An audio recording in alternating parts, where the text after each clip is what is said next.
Alright, our garlic is chopped and we've heated the oil. So we're going to add our garlic here. Now because this pan was already hot, the garlic is going to cook up pretty quickly. So we want to keep it constantly moving. And then we're going to want to take 1/3 of a cup of sherry before the garlic gets a chance to brown.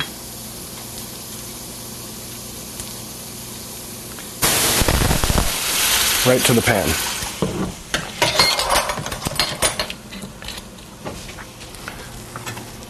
So we're going to let this reduce about halfway.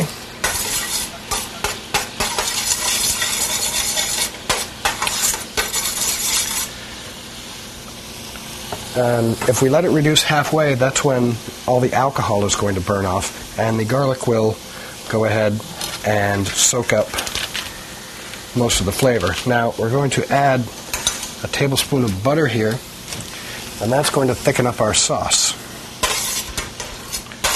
So we're just going to stir this in until the garlic starts to break down.